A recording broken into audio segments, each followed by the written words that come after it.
Heterodox. A central bank, reserve bank, or monetary authority is an institution that manages the currency and monetary policy of a state or formal monetary union, and oversees their commercial banking system. In contrast to a commercial bank, a central bank possesses a monopoly on increasing the monetary base. Most central banks also have supervisory and regulatory powers to ensure the stability of member institutions, to prevent bank runs, and to discourage reckless or fraudulent behavior by member banks. Central banks in most developed nations are institutionally independent from political interference. Still, limited control by the executive and legislative bodies exists. Functions of a central bank usually include: central banks implement the country's chosen monetary policy. At the most basic level, monetary policy involves establishing what form of currency the country may have. Whether a fiat currency, gold-backed currency, currency board, or a currency union. When a country has its own national currency, this involves the issue of some form of standardized currency, which is essentially a form of promissory note money, under certain circumstances. Historically, this was often a promise to exchange the money for precious metals in some fixed amount. Now, when many currencies are fiat money, the promise to pay consists of the promise to accept that currency to pay for taxes. A central bank may use another country's currency either directly in a currency union or indirectly on a currency board. In the latter case, exemplified by the Bulgarian National Bank, Hong Kong and Latvia, the local currency is backed at a fixed rate by the central bank's holdings of a foreign currency. Similar to commercial banks, central banks hold assets and incur liabilities. Central banks create money by issuing banknotes and loaning them to the government in exchange for interest-bearing assets such as government bonds. When central banks decide to increase the money supply by an amount which is greater than the amount their national governments decide to borrow, the central banks may purchase private bonds or assets denominated in foreign currencies. The European Central Bank remits its interest income to the central banks of the member countries of the European Union. The U.S. Federal Reserve remits most of its profits to the U.S. Treasury.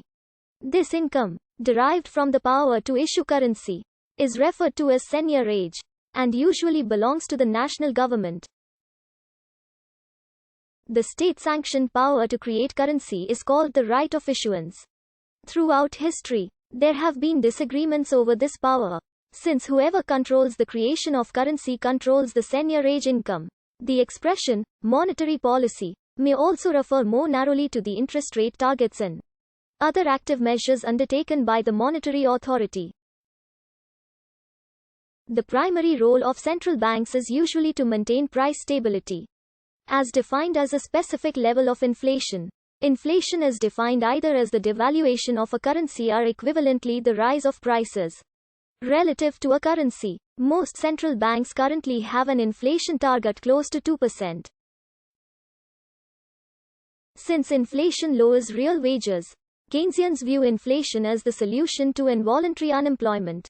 However, unanticipated inflation leads to lender losses as the real interest rate will be lower than expected. Thus, Keynesian monetary policy aims for a steady rate of inflation. A publication from the Austrian school, The Case Against the Fed, argues that the efforts of the central banks to control inflation have been counterproductive. Frictional unemployment is the time period between jobs when a worker is searching for or transitioning from one job to another. Unemployment beyond frictional unemployment is classified as unintended unemployment. For example, structural unemployment is a form of unemployment resulting from a mismatch between demand in the labor market and the skills and locations of the workers seeking employment. Macroeconomic policy generally aims to reduce unintended unemployment. Keynes labeled any jobs that would be created by a rise in wage goods as involuntary unemployment. Economic growth can be enhanced by investment in capital, such as more or better machinery. A low interest rate implies that firms can borrow money to invest in their capital stock and pay less interest for it. Lowering the interest is therefore considered to encourage economic growth and is often used to alleviate times of low economic growth. On the other hand, Raising the interest rate is often used in times of high economic growth as a contra-cyclical device to keep the economy from overheating and avoid market bubbles. Further goals of monetary policy are stability of interest rates, of the financial market, and of the foreign exchange market. Goals frequently cannot be separated from each other and often conflict. Costs must therefore be carefully weighed before